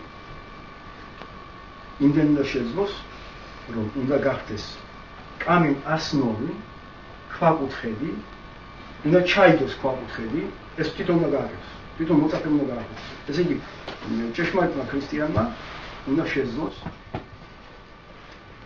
ჩაუყაროს საფუძველი ხელთუქმელ ტაძარს ხელთუქმელს ხაზგასმით ვამბობ კარგად განვიეთ რას ვუთქო ხელთუქმელ ტაძარს თვითონვე უნდა იყოს ამ ტაძრის კედელი თვითონვე უნდა იყოს ამ ტაძრის მშენებელი და ხუროთმოძღვარი. ესე იგი თითოეული მოწაფე უნდა გარდაიქმნას ეტრეთ. აქ მე სავსებით ვეთანხმები ემილ ბოქს. ემილ ბოქი ამბობს, რომ ყველა მოწაფის მიმართ ჟღერს გახდით კლდე. ანუ გახდით ქვაკუთხედი. ოღონდ ეს ძალიან საინტერესო ნიუანსი მეგობრებო. მოწაფეებს ეუბნება, რომ ვისოლ ზიმრიე ნებისმიერ საჭმელს თუ მარილი აკლია, ყველაფერი უძლურია. თქვენ უნდა გახდეთ ის მარილი, რომელიც ყველაფერს გემრიელს გახდის. მაგრამ რა თქმა უნდა, მათ ეს ასპექტი არ იგულისხმება. იმიტომ რომ მარილი როცა კრისტალიზირებულ მდგომარეობაში შედის, ესე იგი როცა აბდენა როცა კრისტალიზირდება, ხო? ეს არის კუბის ფორმა. კუბის ფორმა, ხო? 6 წახნაგი აქვს. კუბის ფორმა არის აღწერილი აპოკალიფსისში, ახალი იერუსალიმის. ესე იგი მოწაფეებს ეუბნება, რომ თქვენ უნდა გახდეთ როგორც მარილი. უნდა მიიღოთ კუბის ფორმა, ესე გავყოთ ამ შედარებას. ხატოვან შედარებას გავყოთ. ესე იგი თითოეულ მოწაფეს ეუბნება, რომ თქვენ უნდა გახდეთ მარილი, კუბის ფორმა. ეს კუბის ფორმა აღწერილია როგორც მომავალი ახალი იერუსალიმი აპოკალიფსის ბოლოში. რომ ახდენს, რომ ესე 12-ია, ეს გამოდის კუბი გამოდის, ხო? ესე იგი რა შეუნება? ეს არის ქალაქი, არის ასე აშენებული, ხო? ესე იგი არა მარტო მოწაფემ, არა მარტო უნდა მიაღწიოს თავის პირად სრულყოფილებას, არამედ მოწაფე უნდა გარდაიქმნეს კაცობრიობად. ეს არის ქალაქის სიმბოლო. ქალაქში ხო ერთი ელემენტი ხოთხოვს რა? როდესაც ამბობს, რომ ნოვი იერუსალიმ, ეს ჩილავერჩის. ესე იგი ადამიანი პიროვნულ განვითარებაში უნდა აღწევდეს ისე იგი სიბრძნეს, უნდა ატარებდეს მზეს, უნდა იყოს ქვაკუთხედი, უნდა იყოს კედელი, უნდა იყოს ხუროთმოძღვარი და იმავდროულად უნდა კაცობრიობას უნდა შეუერთდეს და უნდა გახდეს ერთი მთლიანი კაცობრიობა. აი ეს უზარმაზარი ამოცანები არის ნაბოლოდი პროპორცია ხადაგებითაც. ეს სახარება ეს არის მაცხოვრის სიტყვები და მაცხოვრის სიტყვები არის ყოველთვის უნივერსალური და მარადიული და ყოველთვის კულმინაციურ სრულყოფილებაზე საუბრობს. როდესაც ამბობს, რომ თქვენ უნდა იყოთ მარილი, მე იქვე არის ვისვეტ მილუ და იქვე არის გორად ნახსენები ნაგარე. მე ვთქვი თავზე ვაპარაკობ მეჯერ. დაუბრით სამი მომენტი არის: მარილი, სინათლე და მთაზე ქალაქი. ანუ ინსპირაციის სიმაღლეზე კაცობრიობამ უნდა მონახოს ერთმანეთთან. კაცობრიობამ უნდა განახორციელოს ერთიანობა და ჰარმონია ინსპირაციის სიმაღლეზე. ამისათვის აუცილებელია, რომ სახლი ანუ ტაძარი აშენდეს კლდეზე. ეს ხო მიშვიდეთ? ხო?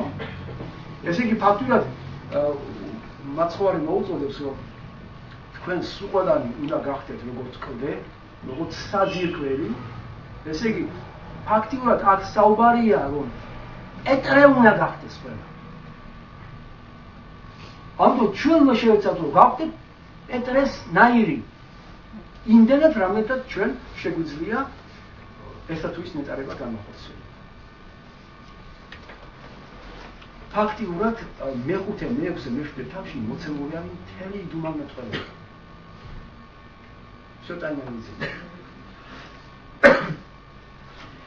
ეზოტერული სწავლება, ეზოტერიცული учение, ეზოტერული მოძღვება მოთავსებულია მეხუთე, მეექვსე, მეშვიდე თავში. მაგრამ გრანდიოზული ამ მხრივ პირველი, მეხუთე თავი. სადაც მოცემულია 9 ნეტარება, 9 ნეტარების შემდეგ იმ წამსვე შემოვა იყო როგორც მარილი, კრისტალი და თქვენ კარგად ეხლა სულ სპეციალისტი უნდა გაგახსენოთ, მე ერთი სიტყვით გაგახსენოთ სწრაფად, რომ დედამიწა რომ დაიწყო თავის ცხოვრება, ის იყო კრისტალი. მარილის კრისტალი.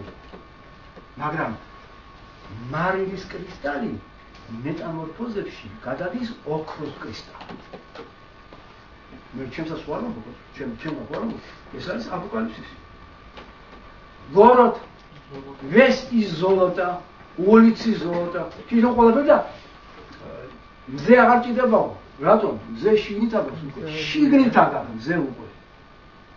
აღარა საჭირო ჩირავდანი, აღარა საჭირო გარენათება, იმიტომ რომ ყველაფერი შიდა ნათებაში უნდა გადავიდეს. Тьма внешняя, свет внутренний свет. Внешний свет это тьма. ეს არ არის? ესე იგი, თავისუფლების პრინციპი ასე. თავისუფლების პრინციპი ასე, შენ მზე შიგნით ვარაგა, ჯერ დეტერმინირებული ხარ. დიახ, მზე უნდა იყოს შიგნით. მზე შინა და მზე გარეთ რომ არის, არ ვარგა, მზე შიგნით შემოდიო. იმიტომ რომ ჯერ მზე შინა იყო. კაცობრიობა ყველა თეთრ კაცობრიობა მზეში ცხოვრობდა, მერე მზე გარეთ გავიდა, ეხლა მზე შინ შემოდიო. ეს საოცარი სიმღერაა. ეხლა როგორ ახლა დავიჯეროთ ახლა რომ იმან ამის დამწერმა ეს იცოდა?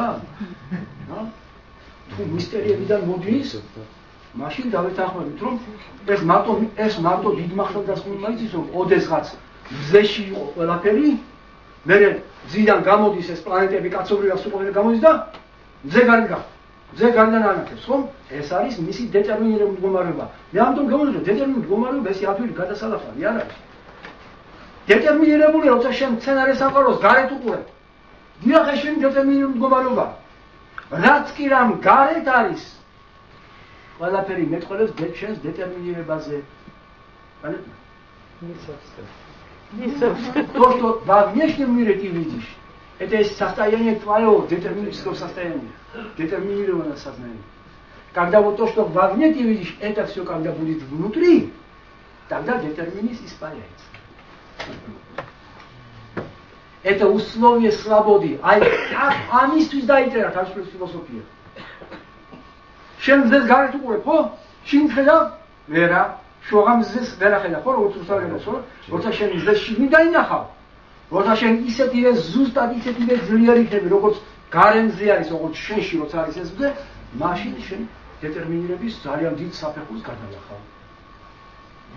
მეგობრებო, ესე ადვილი ხო არ არის შენ ღმერთი ხარ გეუბნება. აი ამას ნიშნავს შენ ღმერთი ხარ. ესა უზარმაზარი ამოცანა ადამიანის არის კოსმიური ამოცანა. როცა მოწაფეებს ეუბნება რომ თქვენ კრისტალი ხართო, რას ეუბნება? კოსმიურ ამოცანას აძლევს. შენ უნდა გახდე როგორც კრისტალი. მარილის. ეხლა გადავთვალოთ სულის მეცნიერებას. შენ უნდა გახდე ისეთი გამჭვირვალე, როგორც ოდესღაც დედამიწა იყო გამჭვირვალე, პრაზრაჩნე, как кристалл. Начале земного развития. შენ ეს მერე უნდა გადაყვიდე მეტამორფოზაში, ეს მარილის კრისტალი, კეთილინები და გადააქციე მზის კრისტალი. და თან ისე, რომ ეს მზე, რომელიც გარეთ იყო, ახლა შიგნით შემოვიდეს. რა უზარმაზარი ძალისხმევა, რა კოსმიური ძალისხმევა გვიდება, რომ მზე მოიპატიჟო. და შიგნიდან ამოწმდეს ეს მზე. მაშინ შენ იქნები სინათლის წყარო. რაღაცნაირად წყარო. ამაზე ამბობს ივანე ზუსტად ესე არ ამბობს. აღარ იქნება სინათლის წყარო გარეთ. რატომ? იმიტომ რომ ინტუიციის სიმაღლეა ნათქვამი, იმიტომ რომ თავად ქრისტე და თავად მამა იქნება სინათლის წყარო. არამედ ქრისტე ჩვენ შეგვიძლია თქვა არამედ მცენარეული სამყარო ჩვენში. ქვეწარმავალები სპილო, ნიანგი, აკლენის, ლომი, რეფრი, კატა კამარ როგორ არის? ყოღო. პატარა. ჯაჯოლა ჩვენში. ლომი ჩვენში. თელი ცხოვრება სამყარო ჩვენში. ხალხი წარმოავლები ენდოფაზ რეფრინგის უყალ.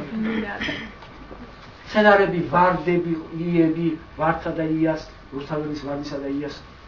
ეს ყველაფერი ჩვენში გადავიდეთ მერე მზის სისტემა ჩვენში, არ მარტო მზის სისტემა ჩვენში. მერე ეს რის ნავტომი ჩვენში, მერე გადადის გალაქტიონი ჩვენში. გალაქტიონი ხო? გალაქტიკა ჩვენი თავისუფლების ხარისხი იზრდება, ჩვენი გატევების ხარისხის ამაღლების კვლავ და კვლავ. შემეცნების კვლავ და კვლავ. როცა ადამიანი მზეს დაიწერს, მას ეკრება შემდეგი ამოცანა. ორი მზე დაიჭიროს. მერე არის 4 მზე.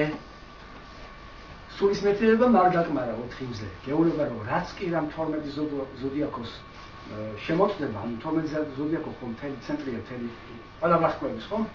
ეს 12 ზოდიაქო ჩვენში. შემდეგ ყველა galaktika. შემდეგ მე და მამა დავისალგურებ, ეს არის მე-14 თავის 23 სტროფი და ჟაიათებს ადნო, ეს არის მე-10 თავის 29 სტროფი. ამიტომ ამოგზნი ბოგი. რას ნიშნავს ბოგი? შენ ახარ წყარო ყველაფრის. მორალის, ყველა კანონების შენ ახარ წყარო. არავის არ დაექვემდებარო გარეთ რაც არის. გარეთ იქნება ბანდიტი კანონებს, ამას აკონი დაემორჩილო ბანდიტის კანონებს. დაუგულით მეგობრებო. ამიტომ ძალიან სწორად ითქვა. Я говорю, что мы храм. Это и есть храм. Это и есть храм, когда ты все находишь в себе.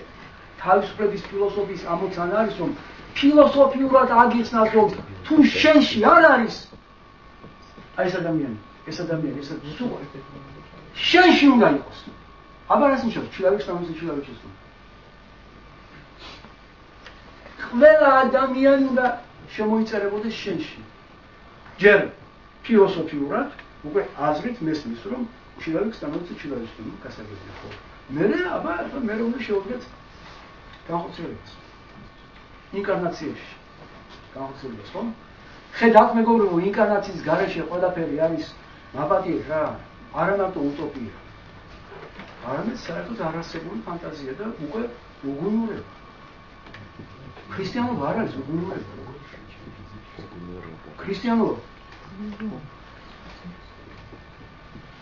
ქრისტიანობა არის რეალური რელიგია. რეალობაზეა ორიენტირებული. ამიტომ რეინკარნაციის გარეშე ამას ჩვენ რას ვაპარაკობთ, რომელი მზე და მთვარე ჩვენში რა არის ეს?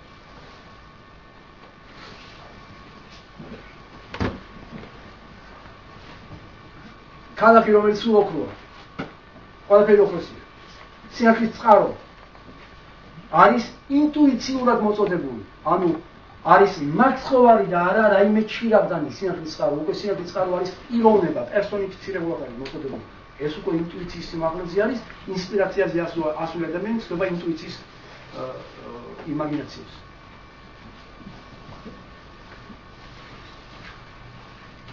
მე მართალი ახლა 7 ნეტარება მრჩება და 7 ვაი, მაგრამ პარასკევს ამას ჩვენ გავაგზავნებთ. შესაბამისად რადგანაც მეგობრებო ეს მოითხოვს დეტალურ განმარტებას. ამგვარად მაცხოვარი პირველად რასაც თავის მოწაფეებს ეუბნება, გამოხატავს უმთავრეს. კაცობრიობამ უნდა მიიღოს საძირკველი ჯერ, შემდეგ უნდა დასახოს ძალიან შორეული პერსპექტივა, შორეული მიზანი, როდესაც ადამიანი, რომელსაც მზე გარეთებულება, აპოკალიფსისის სურათში, ფინალში მოცემულ სურათში, მზე უკვე ეგულება შიგნით. ამიტომ მეგობრებო, მე ყველას ვეუბნები, რომ ჩვენი აზრებით კი არა, ჩვენ უნდა ვისაზრდოთ სახარებისეული აზროვნები და სახარებაში არის როგორც შინიერი ასპექტი, სოციალური ასპექტი, ისე კოსმოსური ასპექტი. სწორედ ახლა ვილაპარაკეთ ჩვენ. შინიერ ასპექტზე ვილაპარაკეთ, სოციალურ ასპექტზე ქალაქი ნიშნავს იმას, რომ ქალაქში უამრავი ხალხი ცხოვრობს, ეს არის ერთიანობა, ოქროს ქალაქში არის და არა გაქრობილ ქალაქში, რომელსაც ჩვენ ვართ, ხო? და შემდეგ უკვე რომ მზე და სინათლის წყარო უკვე უნდა იყოს უშუალოდ მაცხოვარი. ესე იგი შენ მაცხოვარს უკვე უნდა უშუალოდ ხედავდი და როგორ დაინახავ შენ მაცხოვარს უშუალოდ თუ ეს ყველაფერი არ არის შენი შიდა სამყარო, ხო? იმიტომ რომ თავისუფლების ფილოსოფია მე ხო წიგნზე კი არ ვარ. იმიტომ თავისუფლების ფილოსოფია გულისხმობს იმას, რომ ყველაფერი მხოლოდ შენი თავია. ეს კი უშუალოდ მიგვანიშნავს პირველ ნეტარებაზე, რომელიც გამოხატავს ისეთ ადამიანს, რომელსაც წყურია სულიწმინდის საბოძვარი მიიღოს. Блаженный просящий, подаяние Святого Духа. აი დაუგულით ადამიანს, რომელსაც არ სულია სიბნის შემეცნება, უпроსწორად სულის მეცნიერების შემეცნება, იმიტომ რომ არის ყალბის სიბნე, არის ჩამორჩენილი სიბრძნე. ეხლა მე ერთი ნიუანსი ვთქვა, მაგრამ ეს აქ მე უნდა ვიყო მეგობრებო, დღეს ხო არის ცნობილი სამშვილდის ეპოქა, ხო? რას ნიშნავს ჩამორჩენილი ადამიანი? ხო ფაქტია, რომ არსებობს ჩამორჩენილი ადამიანები. ხო ფაქტია მეგობრებო, რა? გადახედეთ რა, სამბო. რას ნიშნავს? ეს ნიშნავს იმას, რომ ზოგი ადამიანი ცხოვრობს განშით სამშვილდეში, ზოგი გრძნობად სამშვილდეში, ზოგი ასტრალურ სხეულში, ზოგი ეთერულ სხეულში და ზოგი საერთოდ ფიზიკურ სხეულში. ფიზიკურ სხეულში ნიშნავს ხის ხანის ფსიქოლოგიაში ცხოვრება. ამიტომ არ უნდა გაგვიგვერდეს, რომ ანთროპოსოფიაში ზოგიერთი მოსული ადამიანი ოდესღაც იყო მარტო გრძნობად სამშვილდეში. ხო? ამიტომ არის რომ მე რა ის ანთროპოსოფიაში მოვიდა, მე რა დოქტორზე 19 მოვიდა, კი თან არის ადრესს 19 მოვიდიოდა, როცა დოქტორის სახელს ახსენებდა. მე ჩემ თვალწინ იყო ეს ამბავი. მაგრამ მაინც არ ხდება სწორედ იმ ეტაპების გადალახვა, რომელსაც მოითხოვს ეპოქა. ეპოქა კი მოითხოვს მხოლოდ ერთს, თავისუფლებას. თავისუფლებისათვის აუცილებელი არის ძალიან ძლიერი შემეცნება, ინტელექტის ძალიან დიდი სიმაღლე და ასე შემდეგ, ხო? ამიტომ აი იწყება მეხუთე თავი. ღმერთ ჩამოვა მთელი ზეცა ცნებების სახით, ნეტარების სახით. 9 ნეტარება 9 სხეულზე მეტყველებს, ხო?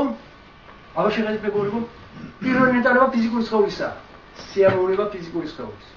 მეორე ნეტარება ეთერულ სხეულისა, სიამოვნება ეთერულ სხეულში. რაც ნიშნავს სიამოვნება ეთერულ სხეულში? ჩქარა. პატრიოტიზმი გასულ. რა, ნაკლები სიამოვნება, პატრიოტიზმი და ნაციონალიზმი და ფაშიზმი ხარისხებია, ხო? პატრიოტიზმი, მე ნაციონალიზმია. ხო? ნაკლები სიმაღლებია, ეს სიამოვნება სულ. შემდეგი არის ასტრალური სხეულის ნეტარება, ასტრალური სხეულის სიამოვნება. ესე იგი, ნეტარებას უპირისპირდება სიამოვნებით, ვითაც დავიწყეთ, ხო? მეოთხე არის გრძნობადი სამშვილდელის ნეტარება, როგორ უნდა იყოს? ჟაჟდუშია, აუჩუშია, ბიწია დაბრა. როგორია საპირისპირო? ჟაჟდუშია, მიწიერი ფასეულობების ჟაჟდა, ნაჟივა, ჟაჟდა ეს ყველაფერი. მიწიერი 9 ნეტარებას 9 სიამოვნება უპირისპირდება. როგორი არის ეს განაგება? შემდეგი რა ხდება? შემდეგ არის განშითი სამშვილდელი. განშითი სამშვილდელის სიამოვნება, ნეტარება ვიცით, მე წავიკითხავ. სიამოვნება რა არის? ფილოსოფია. კანტის ფილოსოფია, იმის ფილოსოფია, სულ სიამოვნებები არის სადა? განშით ცნობიერებაში. ეს არის მაცტურის ძალა. რა უნდა იყოს აქ? აქ უნდა იყოს მეხუთე არის ეს. მეხუთე. რაზი ამბობს მეხუთეს ახლა პირდაპირ დავამთავრე, ახლა მანიშნებს დავამთავრე. მეხუთე ნეტარება ამბობს ბლაჟენნი ნაუჩაიშია ლუბიც. А что значит научающий любить? Любить через свободу. А до свободы есть познание. ამიტომ ვინც ჩვენ გვასწავლის სიყვარულს, ჯერ უნდა გვასწავლოს თავისუფლებამდე უნდა გვასწავლოს შემეცნების პრინციპი. ესე იგი მოსინტრიცად ვარ, ხო? სოფათი ხო ვაკმაყოფილი ჩვენ ამ მეხუთე ნეტარებას. ბლაჟენი научающий любить. научающий любить ეს არის რომ გიყვარდეს რა მტერი შენ, ეს არ არის научающий любить. научающий любить არის რომ შენ გინდა რომ გიყვარდეს. შენ აუცილებლად უნდა გახდე თავისუფალი. აი მე ამისაც აუცილებლად შენ უნდა გახდე ბრძენი. ბრძენი არის კანონები. კანონებს უნდა შეეზავოს თავისუფალი ფანტაზიები. ოღონდ კანონებს დაყნობილი. როგორ მოხდება ეს თუ შენ სიმბრძნე, როგორც საძირკველი არ აქვს მეგობრებო. ამიტომ кто научает любить? Тот, кто научает мыслить. Тот, кто научает изучение, как самое важное изучение мудрости, изучение духовной науки. Амитом блаженный научающий любить это те, которые проповедуют философию свободы. Ахლა როგორც მინდა ესეა და ვისაც მიაწევთ ეს ნება თქვენია. ვინც ამას ახორციელებს, იმას უნდა მიეწეროთ. ამიტომ მეხუთე ნეტარება და მეხუთე სიამოვნება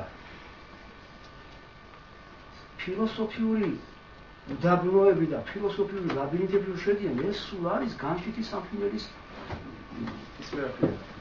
ხრიკენ, მახინაცემი დონეფო, ხრიკენ. მერე მოდის მეექვსე ნეტარება. Блаженный чистые сердцем უკვე არის აქ იყო ნაუჩაიში ლუბიცა რა ახლა არის უკვე განხორციელებული Блаженный чистые сердцем внутри увидят Бога ეს არის არამედ ქრისტე ჩვენში მისი საპირისპირო რა არის მეექვსე გოდება მეექვსე ვარი ამის საპირისპირო არის თქვენო ფარისეველებო რომ გარეთ რომ ჭურჭას ასუთაებთო შიგნით ჩაიხედეთო შიგნით უნდა გაასუთაოთო მე შესაძლებელი პარალელია ეს აბსოლუტური პარალელია ამიტომ აი ეს გრანდიოზული ჩანაფიქრი მათესინე გვაძლევს იმის განსას რომ მათეს სახარება არის მაშაკოსმიური არასაოცრება ასეთი გრანდიოზული მონახაზები არ არის სხვა არის ეხლა ჩვენ ლუკას სახარებას თუ გავარჩევთ დეტალურად ეხლა იქ საერთოდ სხვა რაღაცა საუბრობ და სხვა მოცანებზე იოანეზე ჩვენ ძალიან ბევრი ვისაუბრებთ იოანეზე მიაყოთ 200-ზე მეტი ლექცია ჩატარებული ამ თერთმეტის განმავლობაში მიაყოთ იმიტომ რომ ყოველ სეზონზე ვიწევდა 10 ლექციის ჩატარება უფრო მე წლის განმავლობაში კიდევ დატვირთული იყო ხო წლის შუაში იყო კიდევ ლაპარაკობდი იოანეზე არა ასე რომ 100 სულ ცოტა ისე კანონიკურად გავიარე და დანარჩენი უკვე ემატებოდა წლის განმავლობაში. მე რა მინდა გითხრათ რომ აი სწორედ ეს 9 ნეტარება და 9 გოდება 9 ვაი ნიშნავს იმას რომ აი 9 გზა უსკუნისაკენ და 9 გზა სამოთხისაკენ.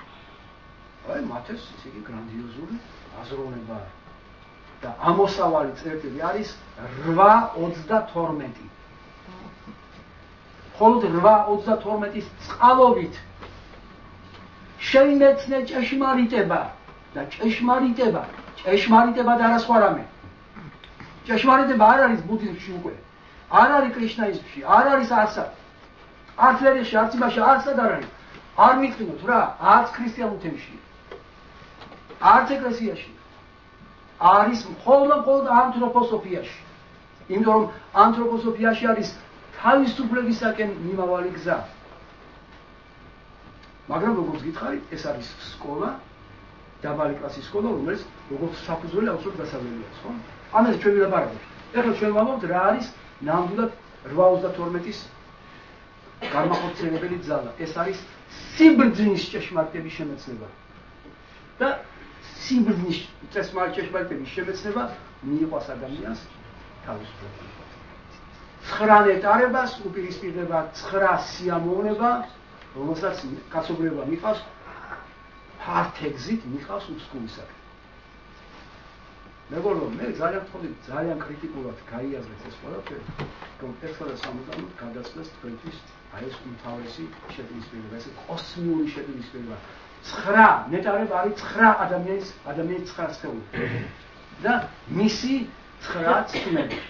შემდეგი მე შეფასებები, რომელსაც მე ჩვენ შემდეგზე ვილაპარაკებთ, რომ უკვე მართალია და გადამაგს არ მიესე მილოფუჩეში და მინდა ეს საფუძველი შეუდგე დანარჩენ ნეტარებას ამას პარასკევს გავაგრძელებთ. მაგრამ აი 6-მდე მოვედით, ხო? ნეტარ არიან გულით სუფთა. არა? Блаженный чистые сердцем, მისი საპირისპირო არის ბოროტების სიყვარული. ბოროტების სიყვარული ის საპირისპირო და აი ეს რომელიც ასევე იწვევს არა ნეტარებას, არამედ სიამოვნებას. როცა გახსოვთ დოქტორი ასამოვდა, შავი მაგიის თვისებები ისაა, მე რომ აწერდნენ შავ მაგიას ის ხალხი იცით ახლა თქვენ კონკრეტულად. რა არ მომაწერეს, ხო? იცით რა? აი ჩვენ როცა მერვე და მეცხრე ნეტარებას გავვლით, აი ჩვენზე არის იქ ლაპარაკი. ამას მე პარასკევში. მაგრამ თქვენ წაიგეთ ეს 9 ნეტარება და 23 თავში მათე სახარების 23 თავში მისი параллельно ნახეთ აწერია. Блаженны вы, потому что вас клевещут, не признают, гонят, везде. თქვენ ძიძი რა ქვია მე გუშინ თქვია სამბავი რომ გერმანიიდან, შვეიცარიიდან, რუსეთიდან ჩამოდიან და ჩვენ რომ ვარსებობთ ამას არავინ არ ამხეს. არავის არ უნდა ჩვენ დავინე შემოვიდეს რომ არ ნახოს რას ვაკეთებთ. ჩვენ არ ვარსებობთ მეგობრებო. იმათ თვალში. ეს არის დევნა. ეს არის კლივიტა. ამას თუ არა და მე მიაწერე მასონებიო, ესაო, შავი მაგიო რა. შვეიცარიაში წავიდა წერილი რომ შავი მაგიის ისწრებაო ლექციები. ეს არის სწორედ მერვე ნეტარების პარალელური. Блаженный вы, потому что в вас клевещут. Русетче КГБ, медответ, чебопат. И так далее. კიდევ ბევრი რამის თქმა შეიძლება, მაგრამ საკმარისია სულად მინიშნებით სრულიად ამოიწურება ის, ვისაც სინათლის გაგება უნდა დაინახოს და ვისაც არ უნდა სინათლის გაგება, იმას 1000 ჯერ უთხრა, მაინც იგივე სიტყვის. შემდეგი არის